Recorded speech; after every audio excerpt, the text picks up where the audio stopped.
autre annonce importante tout de même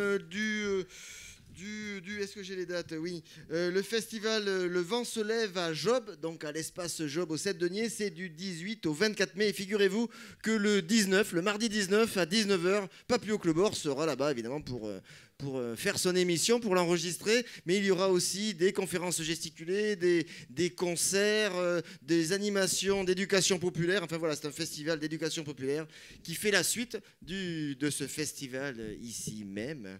Et c'est très bien ainsi. Ben oui, c'est le moment de Santa Maria de las Pacotillas. Elle nous rend visite très rarement. Alors, quand elle est là, on ouvre nos oreilles. Vous êtes gourde, Oui. con. Hola, niños míos, c'est à Santa Maria de las Pacotillas, chroniqueuse humide mais autogérée. Comme tu le sais, Najat Vallaud-Belkacem est en train de conduire tous les profs vers une douce et irrévocable schizophrénie. Et moi, cela me rend soucieuse de ton éducation. Alors, au pied levé, je m'en vais t'ébouriffer les neurones avec un cours qui mêle l'histoire, l'anthropologie et les sciences sociales. Parce que oui, le 1er mai, c'est pas la fête des branleurs, c'est la fête du travail. Étymologiquement, le mot travail vient de tripalium, un trépied qui servait à torturer.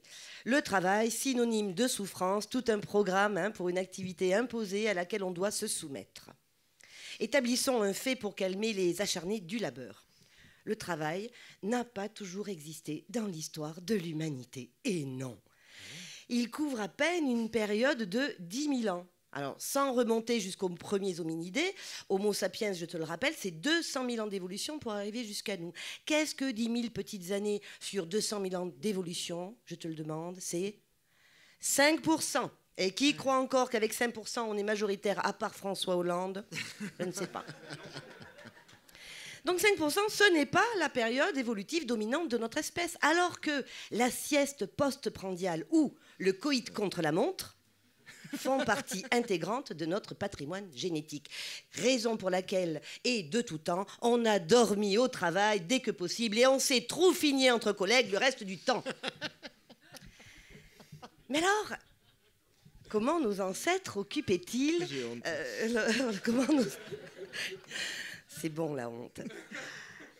Comment nos ancêtres s'occupaient-ils lorsqu'ils n'avaient pas encore inventé le travail et l'alcoolisme qui va souvent avec? Eh bien, ils pêchaient, ils cueillaient des champignons, ils chassaient, ils voyageaient. Toutes activités gratuites qui, au prétexte d'être devenues des loisirs, sont désormais payantes. Ou alors, ils arrivaient dans un joli coin de verdure au pied d'une rivière et hop, ils construisaient une hutte ou une cabane sans demander son avis à Stéphane Plaza, ni la permission à Bouygues. Puis, bite à l'air, pardon pour les enfants, ils pissaient au vent en chantant au sole mio pour séduire les femelles. Bon, je t'accorde, ça n'a pas beaucoup changé comme stratégie.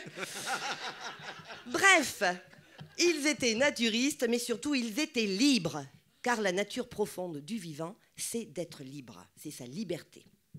Alors, que s'est-il passé pour qu'un être libre et pensant se transforme en fleur de nave?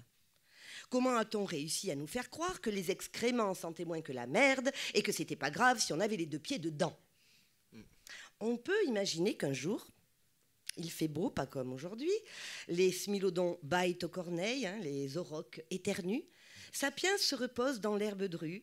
Ah, mais qu'il est bien, il n'a pas envie de bouger. Pourtant, il faut qu'il aille faire ses courses. Parce que tout à l'heure, pendant qu'il lui titillait la rondelle, Sapiens 7 lui a dit « Tiens, cela me fait penser qu'on manque aussi de couilles de bison. » Ah, mais pourtant, Sapiens sait si bien. Comment s'éviter cette corvée? Erectus, mon ami, viens voir par ici. T'aurais pas un bison pour le dîner? En échange de ton coup de main, je te donnerai un bon coup de pied. Période du troc. Ah non, répond Erectus, qui est un petit malin. Pour un bison, c'est 2 coups de pied. Période de l'inflation. Espèce de voleur, sur la tête de ma mère, tu me saignes. Période de la négociation. C'est moi qui ai tué le dernier bison. Il n'y en a plus, répond l'impassible Erectus. Période de la spéculation. Erectus, à ce prix-là, tu me feras cuire et tu tanneras la peau pour m'en faire une couette. Période de l'exploitation. Et traîne pas en chemin, je la veux pour ce soir. Et là, paf, c'était foutu, horaire, fiche de pointage, les 3-8 et tout le bastringue. Bon. Erectus a envoyé son fils faire le boulot à sa place, apparition de la sous-traitance. Il a placé les coups de pied dans le cul de sa femme avec les intérêts, naissance de la caisse d'épargne. voit donc comment le travail a conditionné nos civilisations. Esclavage, servitude, prolétariat, tous des synonymes. Parce que les Grecs, les aristos ou les financiers ne sont pas concernés par le travail. Ils font turbiner les autres, les vaincus, ceux qui s'acquittent à leur place des tâches méprisables.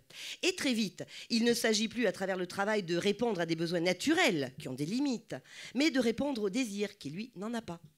Le travail devient donc une course au toujours plus d'argent, de confort, de possession, de biens, de richesse, de pouvoir. Une course qui s'emballe avec l'industrialisation et qui vise le mur du son avec Internet. Et nous voici en 2015. Youhou! Que se passe-t-il aujourd'hui? Schématisons un peu pour y voir plus clair. D'un côté, nous avons le travailleur. Bon, il doit être par là. Il y a même des travailleuses. La plupart du temps, il est dépassé par l'imbécilité et l'ampleur des tâches qu'il doit accomplir. De l'autre, nous avons les précaires ou les chômeurs, là il y en a beaucoup plus, dépassés par un système qui les expulse, ceux qu'Albert Jacquard appelle les antros. Mais pour tout le monde, venez par ici, on rase gratis. Ce sera insomnie, maladie, stress, culpabilisation, dépression, burn-out et suicide.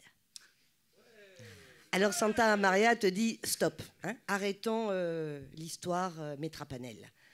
On n'est pas né pour croupir dans des mines, des usines, des chantiers, des magasins ou des putains de bureaux.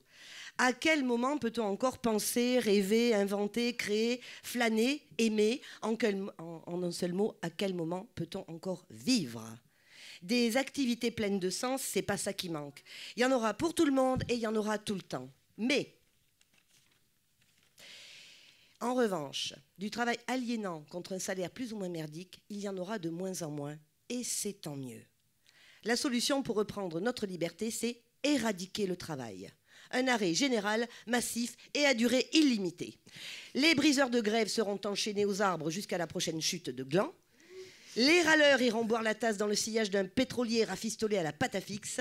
Et les trop durs à cuire finiront suspendus par les pouces pour amuser les vieux et les petits-enfants.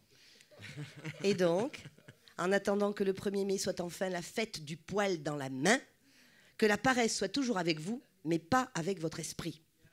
Oh, Santa Maria de las Pacotillas.